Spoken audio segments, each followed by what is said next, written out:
Okay, B'siyata D'Shmaya, we're picking up from chapter 10, Perek Yud in the Sefer Shmuel.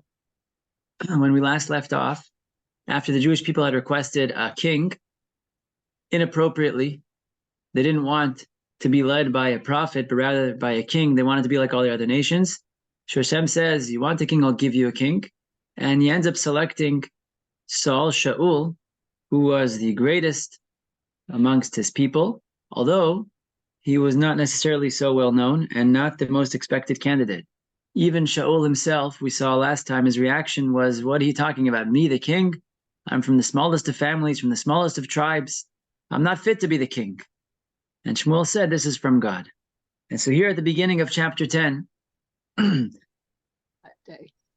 Tov, Mr. and Mrs. Fox, we're just getting started with chapter 10. Right. So here at the beginning of chapter 10 is the official anointing of Shaul. And the details of this in the very first verse are actually significant. The Gemara makes a big deal out of it. And there's even a reference to it in the Song of Chana in the beginning of this book. It says, Vaikach Shmuel et pach hashemen, vaitzok al rasho vaishakeu. It says Shmuel takes the flask of oil and he pours it on Shaul's head, and then he kisses him. So the Gemara notes, and so did Chana note, that what the instrument used, or the vessel used to anoint Shaul was not a horn like we find by King David, but rather it was an earthenware flask. It was pottery. And the idea is, just like pottery is fragile, it can break easily, so too the kingship, the malchus of Shaul will not last, will not endure. It will not be an eternal kingship. First of all, he's going to make a personal mistake, and he's going to lose the kingship by not listening to the instructions of the Navi. And also, the request of the people didn't come in an appropriate manner. So since the request of the first king was inappropriate, therefore, they don't merit a king whose malchus will endure. And therefore, the instrument used to anoint him, interestingly enough, also reflects this. As opposed to a keren, a horn, which is a harder material, that is what's used for Malchei Beis David, the kings of the house of David, where their kingdom is eternal, meaning that the house of David will forever be the kings of Israel, and when the Mashiach comes, God willing, it will be from the house of David. And now there's an interesting debate here in the Rishonim, which oil was used. There was a particular specific oil that Moshe Rabbeinu created, that he concocted in the desert, according to the command of God. They used that oil to anoint all of the vessels of the Mishkan. They used it to anoint the Kohanim and to induct them into the service. And that was called the Shemen HaMishcha, the anointing oil that Moshe made.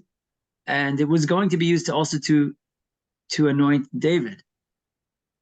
The Mefarshim here say that although you would expect that that's the oil that was used here, that's not what they used for Shaul. And it's once again for the same reason. Since Shaul's malchus, since his kingship will not be everlasting, therefore the oil that was used was not the typical oil to anoint kings and the vessels of the Mishkan, but rather it was a regular, it was called Shemen HaParsimon, parsimon oil. I don't know what that is. Yeah, I don't know if it has to do with the fruit. Here in the art scroll, balsamum oil. Either way. And the idea is, the oil that Moshe created, anything that Moshe does endures. Moshe's Torah endures, right? The Torah that he conveyed to us endures, and the things that he anoints with oil, and the particular oil that he anointed with, that endures. Even the oil itself, although they used it to anoint all those vessels in the Mishkan, it lasted, as if it's like this flask that never ever ends. So too, the King David, who was anointed with that oil, his kingship will never end, as opposed to Shaul, his kingship will end. And therefore, most Rishonim here hold that the oil for Shaul was not the standard oil, but regular parsimon oil. Whereas it's either Rashi or the Radak who learns it is that same oil. Okay, it's an interesting detail for you. And so first, Shaul is anointed, that they pour oil on his head. Then Vayishakehu. Then Shmuel kisses him. And the Radak brings down Midrash that there are 3 kisses that the Tanakh records that are not just nonsense, but rather Nashika Shal Gedula.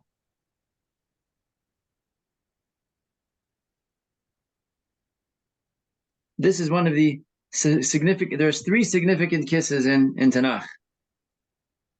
One is this one, when Shmuel kisses Saul. The other is when Moshe sees Aaron approaching Har Sinai, when Aaron is going to be, when Moshe is going to be the leader. Aaron approaches him and he kisses him. And when Orpah kisses Naomi as they part ways. Interesting fact, these are the three significant kisses.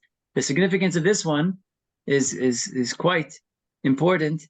It's through this kiss of Shmuel that he's able to convey a certain spirit of holiness to Shaul, and that's what will enable Shaul to achieve prophecy and to be catapulted to a much higher level of sanctity than he was right now. Shmuel is a Navi. He's one of the greatest people in the planet and in the nation. By him kissing Shaul, it's an infusion of holiness, which will now elevate Shaul to a higher level. As we'll see, he's going to achieve prophecy without the usually required preparatory stages. Usually to become a prophet, it takes years of work and working on your piousness. Here, Shaul, he was a pious man to begin with, but he didn't have specific training to become a prophet, and we'll see that he achieved it instantly. Okay, that's about to come. Okay, so now Shmuel, after anointing the king to be Shaul, we have to appreciate, this is something that has to be clear at the outset, although he's been anointed, and although God said that Shaul is the king, he's not officially a functioning king until the nation accepts him. There has to be a unanimous acceptance of Shaul, and that's what makes him the functioning king. So although he's been anointed and selected by God, he's still not officially the king. The repercussions would be, for example, if somebody now was to disrespect him, it wouldn't be like disrespecting the king, which would be immediate death. It's just disrespecting a regular citizen. Okay, so he's fit to be king. He's got the oil on his head, but he still needs to have the acceptance of the nation. And evidently, Shaul himself still didn't really believe it. So Shmuel is now give him three signs of what's about to happen to him. He's now prophetically telling him, the following three things will happen to you. And the idea is, when you see this come to fruition, that should encourage you and to give the stamp of Hashem's approval. I'm telling you as a prophet that you are the king. And look, the proof is, I'm going to tell you about these three things that are about to happen to you. And this is what he says to him in verse number 2. When you leave me today, you're going to find two men who are coming from the tomb of Rachel. That's in the area of Beis Lechem. And they're going to be coming to the boundary of Binyamin. The way the verse is written, it says Rachel's tomb at the border of Benjamin. But Rachel's tomb is not in the inheritance of Benjamin. It's in the inheritance of Yehuda in Bethlehem. So what it means is that they're coming from Rachel's tomb to the area of Binyamin, to Yerushalayim. The Amru Alech, and these two men who are coming up from Rachel's tomb, they'll tell you, those donkeys you were looking for have been found, and your father is no longer concerned about the donkeys. He is concerned about you, wondering, what should I do with my son? So that's sign number 1. Sign number 1, you're going to meet two gentlemen who tell you that the donkeys have been found and that your father is concerned for your well-being. Because if you recall, Shaul went to go search for these donkeys. It was a 3-day journey, and now he ended up getting delayed with Shmuel. So his father is worried, understandably. Okay, so that's sign number 1. Sign number 2 is verse number 3. Then you'll come to a place, the plains of Tavor, and then you'll find 3 people, Olim El HaElokim Beit El, that are going to serve God. One is carrying 3 goats, one is carrying 3 loaves of bread, and one is carrying wine, presumably gifts that they're going to sacrifice and offer to God. They're going to offer you peace and give you 2 loaves of bread. You should accept these loaves from them. Sign number 2. You have very seemingly ordinary events. 2 men are going to come and tell you that your father's looking for you. 3 men are going to come and they're going to give you 2 loaves of bread. But it's important that there's specific details here. This is not just like a newspaper horoscope, which can apply to so many thousands of situations. There has to be specific details for the prophet to establish the authenticity. And finally, you'll come to Givat HaElokim, the hill of God. This is actually referring to Gilgal. Gilgal is, if you recall, the initial camp, the first camp of the Jews upon entering Israel, and that's where the Mishkan used to be. It's known as the Mountain of God. And over there, you'll have Netzivei Pelishtim. You'll have Philistine officers. The enemy's officers are just stationed there, arms folded, to make sure that the Jews aren't getting riled up. You see here that the Philistines were still, they still had their hand over the Jews, although they weren't actively attacking them in the days of Shmuel, but they still intimidated them, and they made sure that the Jews didn't get too out of line. Where was Gilgal in relation to Jerusalem? Northeast. It's very far east. Northeast. It's close to the Jordan. It's a little bit above Jericho. Okay. And a little further north. It's not super north. Right. But weren't the Philistines on the west, right next to the Mediterranean? That's a good point. That's a good point. Most of their properties were there on the west.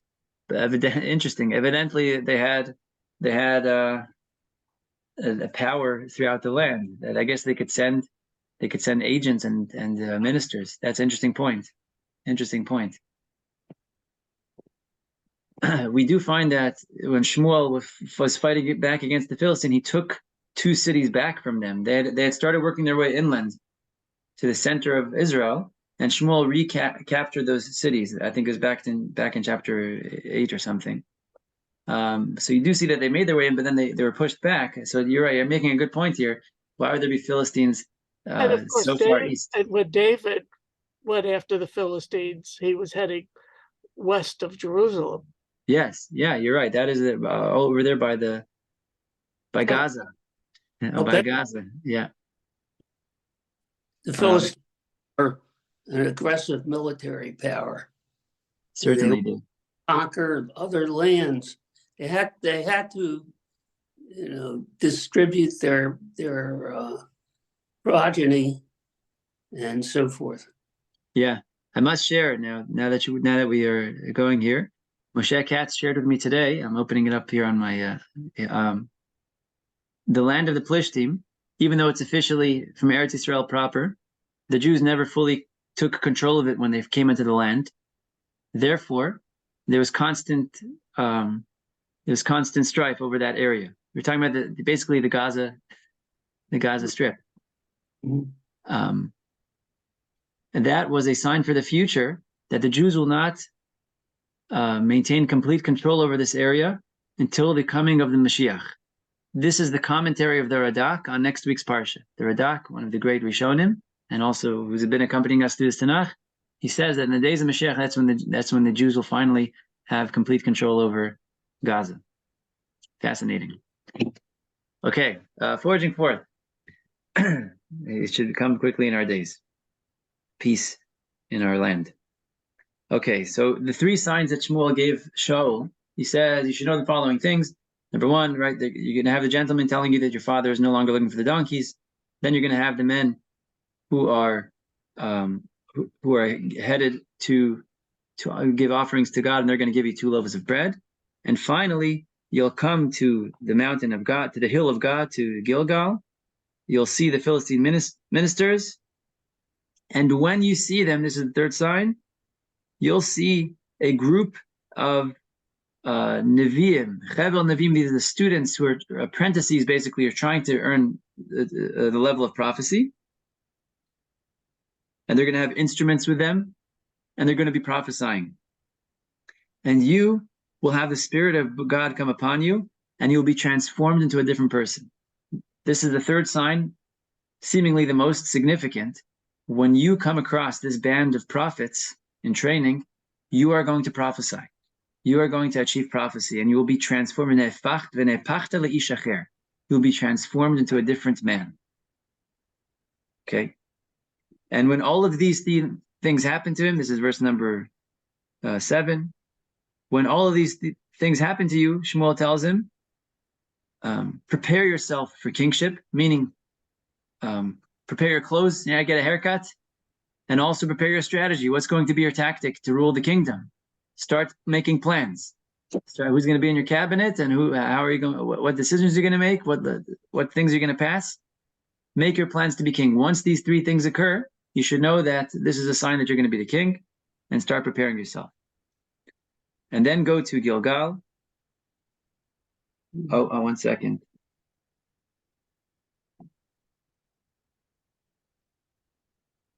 There's a Oh, footnote. forgive me. I was mistaken, Mr. You were absolutely right. The hill of God is not Gilgal. The hill of God is not Gilgal. I was getting ahead of myself. The hill of God is where the Aron was stationed, Kiryati Arim. Remember, the ark that was sent back by the Philistines ended up going to Kiryati Arim. That is further west. My mistake. My mistake.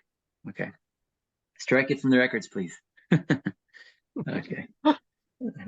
I guess it was hopefully that mistake led to that fascinating redak about the Mashiach coming, but Guaranteed you'll make another one sometime in the future. There's one thing that's guaranteed, it's more Nothing to mistakes. worry about. Okay. So then you should come down to Gilgal. Now he asked us to go to Gilgal, the original campsite of the Jews where the Mishkan originally was. And I will come to you there, and we'll bring offerings to God for 7 days. And then I'll tell you what to do. Okay. 3 signs that Shmuel gives him. The third one seems very significant. There's going to be, you're going to achieve prophecy, which is beyond expectations because, again, he has not been training himself towards prophecy. And the first 2 signs are seemingly mundane. I did see in the commentaries here, the Malbim and others, that each one obviously has significance. The first is the men approaching from Rachel's tomb towards Binyamin. Rachel, of course, is the mother of Yosef and Binyamin, the smaller tribes, but she's planted in Yehuda. Yehuda is the rightful king, right? David and his lineage, the sons of Yehuda, they're the rightful kings. But here, these men are going to be ascending from the grave of Rachel towards Binyamin, as if to say, like, it's possible for a child of Rachel, for the tribe of Benjamin, to be the leaders. It's like a symbolic. It's a symbolic thing that his tribe is being highlighted here, and the kingship is emanating from Binyamin for the time being. So don't be shocked. He's trying to put Shaul at ease and make him believe that he could actually be the king. The other sign is the loaves of bread that he'll receive from the other band of men who are going to Kiryat Yarim. You are worthy of receiving tribute from the nation. Although you think you're just like a nobody, appreciate that you are in fact going to be the king, and people should be giving you tribute. You should accept tributes from people because in fact you are the king. So don't, Shaul understandably might have the tendency to say, listen, I don't want any of your gifts. He was an extremely humble person. Don't be over humble. I want you to accept the tributes from people. And finally, the sudden transformation into a prophet, that he'll experience prophecy from God. That is, your mind opens to a higher awareness which you cannot achieve naturally. God pours his spirit of prophecy into you. That should indicate that although you don't think that yesterday you were able to become a king, believe that you can actually have an instant transformation and you can upgrade yourself so quickly. And that's exactly what's happening here, that you're being elevated to become king instantly. So these are all 3 symbols that are about his becoming king. The posture that you should take, you should accept tributes from people and believe that this can happen to you even though you're from Binyamin, and believe that it can happen so quickly, just like you'll be transformed into a prophet instantly. Interesting. Okay, these are the comments of the Malbim and others. Okay. So, sure enough, in verse, where did we go here? In verse number 9, this chapter 10, verse number 9, as Shaul turns to leave Shmuel, God gives him a new heart. Rashi says, Ruach Gvurat Malchut. He suddenly had a confidence and a boldness in his kingship. This was encouraging. And in fact, all those 3 signs came about in that day. As if to say, those 3 signs solidified the thing for Shaul and made him believe firmly that he was in fact going to be the king. That being said, we're going to see that he's still not ready to ascend to power, and at the grand ceremony, he'll be hiding amongst the baggage. Okay, so let's see what happens. In verse number 10, Vayevosham, Hagivata v'nei chevel neviim likarto. It only tells us about the third sign. He comes to the Givah, to the hill of God, in Kiryat Yarim. Vatislach alav ruach Elohim vayitnabeh betocham. And sure enough, he becomes a prophet. Vayi kol yod'o me'etmol shilashom vayaru v'hineh im niba. And everybody sees Shaul, and suddenly he's a prophet. Vayomer ha'am ish el re'eu, ma ze haya leven Kish. What's happening to the son of Kish? Agam Shaul b'nevi'im? Is Shaul indeed a prophet? How do they translate that here? Is Shaul also among the prophets? Vayan ish misham, and a certain man responded, Vayomer umi aviyam, and who's their father? Al ken atal mashal hagam Shaul b'nevi'im. Therefore, became an expression that people said, is Shaul also a prophet? So what's happening here is, when Shaul achieved prophecy, this was such a surprise to people who knew him. Ben Kish, really the son of Kish? He's not so remarkable. Hagam Shaul b'nevi'im, is he also a prophet? The wise man in the midst over there responded, well, who's the other prophet's father? As if to say, prophecy is not an inheritance. It's not hereditary. It helps to be from a good family. But if a person wants to achieve closeness to God, you don't have to check his history. Just look at who he is here and now. Is he a great person? Is he worthy of greatness? Then he can achieve it, regardless of where he came from. And so this became an expression, Hagam Shaul b'nevi'im. Until this day, people will use this expression whenever they witness a sudden or unexpected rise to greatness. Somebody who seems like they shouldn't be able to achieve such a level, if they achieve it suddenly, then the expression is Hagam Shaul b'nevi'im. Shaul is indeed amongst the prophets, just like Shaul was able to uplift himself suddenly. What's significant about this also is the Navi attested earlier that Saul was in fact a big tzaddik. He was extremely righteous, mishichmo v'mala, from his shoulders up. He was one of the most righteous men in Israel. From here, we're seeing that people really weren't aware of this. They didn't realize who he was. And to the extent that they were amazed, really? Ben Kish, the Shaul himself, is a prophet? Who is Shaul? People didn't really notice who he was. And we saw similarly, Shaul himself wasn't so embedded. He didn't really know what was going on. He didn't know who Shmuel was, right? Remember when they got stuck looking for the donkeys? So his attendant said, hey, let's go visit Shmuel. Shaul had no idea that this was the thing that you do. You go visit the prophets to find your donkeys. Should we pay him? Maybe I should pay him. He didn't realize that Shmuel didn't take payment. Shaul was an independently great person. You have certain gedolim, certain leaders of the Jews that we've had that rose seemingly in isolation. Very often you have to have people who are part of a yeshiva, part of a group, and together, and right in that context, they rise to greatness. But sometimes you have individuals who, almost in seclusion, can achieve great things. With no chavruta, no yeshiva, nothing. Like you have about the Chazon Ish, Rabbi Elyashiv, and others, they can rise very quietly and unbeknownst to others. So this is an indication of who Shaul was. There's an interesting thing that happens in this chapter. This is the first instance. There's a paragraph break in the middle of a pasuk, in the middle of a verse. In my translation in the English, it's not reflected. But if you look at the Hebrew in verse number 11, it says, they saw that Shaul was prophesying with the other prophets, and then it's still the middle of the same verse, and there's a gap. There's a great, like a paragraph break. And then it describes people's reaction. I don't know what that is. I don't know why that is, and I couldn't find anybody commenting about it, although I didn't search everywhere. I wonder if it's just like a gap to symbolize the wonderment of the people. Like they were astonished, shocked into silence, really. Just gasping as they see this person prophesying. We'll see it happen again soon. A break in the middle of a verse. It happens several times in Tanakh, but not so frequently. Happened in the Shira. Oh, very good, yes. In the Shira, that's the way you write the Shira, is with gaps in the middle. And over there, I once heard as well a similar idea. The gap is because when a person's singing song, there's like an overflow of emotion that cannot be expressed in words. So there's gaps in the text to fill in those, like that emotional overflow that it cannot be expressed. So here also there's like something that can't be expressed. Perhaps it was the absolute shock of the people. I don't know, one can wonder. I'm just pointing it out here, and you follow the train of thought. Hopefully you'll get somewhere productive. Okay. In verse number 14, a beautiful thing.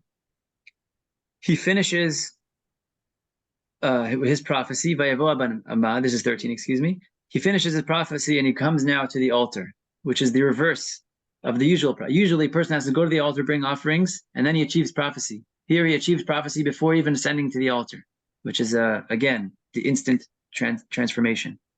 And then Shaul's uncle says to him, "Where'd you go?" Yeah, they finally comes back after several days. He said, "Where were you guys?" So they said, "Oh, we went to go search for the donkeys. So, and we couldn't find them, and we went to Shmuel." And so Shaul's uncle says to him, "Tell me, what did Shmuel tell you?" Okay. If you recall, Shmuel told him important things. The donkeys were found, and by the way, you're the king of Israel. But what does Shaul say? Vayomer Shaul, oh, what did he tell us? He told us that the donkeys were found. And Shaul did not reveal that he was just anointed the king of Israel, the first king of Israel. This is a very powerful thing. One of the great and essential qualities of a true leader is the ability to keep secrets and the ability to hold back. When we have a good piece of news, any news, whether it's something bad about somebody else or something good about ourselves, it's a human urge to relate it as soon as we can. If you go on an amazing trip and you can't tell anybody about it, that's torture, right? Imagine traveling and seeing beautiful things and not being able to share anything with anyone. We have such a desire to share news that we have. And here, by Shaul holding back this news, which is complementary to himself, obviously, and which is so significant, it's a shift in all of the leadership of the Jewish people, is now shifting to kingship, etc., etc. The fact that he could hold that back is a tremendous sign of his self-control. His self-control and his ability to hold back his urges, the urge to reveal. That's a very profound and necessary quality of a leader, which Shaul possessed, and also a sign of his amazing humility. Who wouldn't, right? It's good to be the king, and he's not even going to enjoy it. He could start enjoying the honor already. He didn't. Yeah, Shmuel told us about the donkeys. Again, another beautiful insight into Shaul. Okay, verse number 17. We'll go a little further. Marv is at 8:15, so we'll stop a little before then. Shmuel gathers the nation to the mitzvah now. Throughout this chapter, we've seen already several gathering places. There's the hill of God, which is Kiryat Yarim, where the Aron is. There is Gilgal, where they're going to go soon. And then there's the mitzvah, which is that classic meeting place where the miracle happened in the book of Yeshua. Janice, I did look into that verse in Bereshit. I didn't find anything definitive as far as I could tell. It perhaps is the same place. Vayomer el bnei Yisrael, ko amar Hashem Eloi Yisrael, anuchi aleti et Yisrael mitzrayim. Shmuel now is giving a speech and informing all of the Jews that Shaul is their king. But it's not the inspiring inaugural speech you would expect. He rebukes the people. He rebukes them before telling them that Shaul has been chosen. He says, "This is what God said. I brought up Bnei Israel from Egypt. I rescued you from the Egyptians and all the kingdoms that oppressed you. Today you have rejected your God." Imagine, yeah. The Navi calls for a national meeting. Everyone's gathered to the mitzvah. You have thousands and thousands of Jews, and they're all waiting to hear the words of the Navi. And he says to them, God brought you up. He's totally capable of protecting you from your enemies, and you've rejected him. He chastises them. Harsh words. Who saves you from all of your calamities and troubles? You've rejected him. And you said, place a king over us. Now stand before Hashem, according to your tribe. So everybody stand up in an organized fashion. You should your tribes and your thousands, right? The Sarei Alafim, they're broken into groups of 1,000. And then Shmuel starts drawing lots or doing like a raffle, some sort of lottery, to single out who the king is going to be. He begins by singling out the tribe of Binyamin. And then he had papers with each family of Binyamin written on it. And it was Tilached Mishpachat HaMatri, the family of Matri.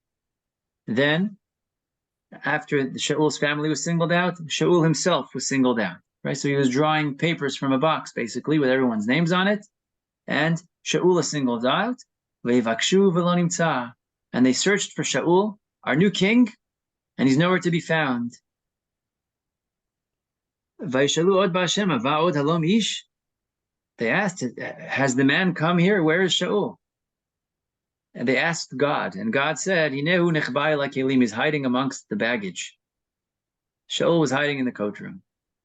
That's another phrase that's still used in modern Hebrew.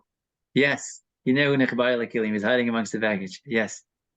It's another aphorism. We saw the first one is Hagam Shul ba Nevi'im, and this is another.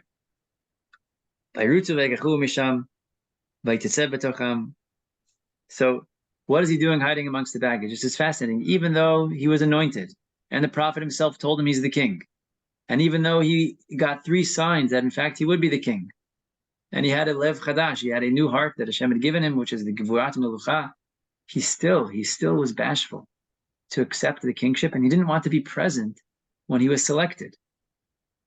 Furthermore, hiding amongst the kelim, Rashi brings that he insisted. Once they found him and they told him, you're the king, he said, maybe we should verify this with the Urim V'Tumim. Use the vessels of the Kohen Gadol, his breastplate, to verify that I'm in fact the king. I think what's happening here, it can't be that he's denying the words of Shmuel the prophet. That's heretical, worthy of death. What he probably is saying, I don't believe that everyone's going to accept me. And therefore, I don't, like we said before, he's not going to be the king until everyone accepts him. So, yeah, the prophet said it, but I fear people still don't have confidence. So please, do an inquiry with the Urim V'Tumim. Ask the Kohen Gadol through the Urim V'Tumim to ask the Urim V'Tumim. And sure enough, they did it. And Shaul was selected duly. So they grab him, and he stands amongst the people, and he rises above the people from his shoulders and up. Again, in his stature, his physical stature was tremendous, and also he spiritually was a great man. So Shmuel says to all the people, have you seen who Hashem has chosen? There's nobody like him in the entire nation. He is the chosen one. And all of the crowd cheered, and they said, the king shall live. Yes, long live the king. Yeah. God save the king. I think I heard that recently. Indeed. Yeah. I wonder if the Archbishop of Canterbury kissed Charles after anointing him. I was wondering. Interesting. Yeah.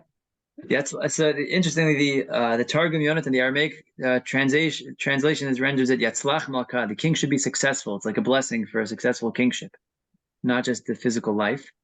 Rav Lichtenstein pointed out that we find later the mother of David, the wife of David, blesses him, Yehi HaMelech David, and she says the King David should live.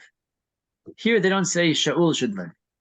And he suggested perhaps that their interest was not specifically in Saul. They just wanted a king, like this whole episode started. They're not receiving the rebuke of the prophet or anything like that. They just want a king. And therefore, let the king live. Yeah, whoever it is, just give us a king. And that was their reaction. They weren't particularly interested in Saul, but they'll take whoever they get. And this is very interesting. Shmuel tells them all of the rules and procedures of the king, like the ones we saw earlier. And he writes it on a parchment. And he places it before God. What does it mean before God? That means in the Aron, in the Ark, in the Aron HaKodesh. That's what Lifnei Hashem means. There's very few things in there, very few things in that Ark. You have the tablets, the stone tablets from Har Sinai, the Luchos. You have anybody else know what's in there? What's inside of the Ark? The scroll that Moses wrote.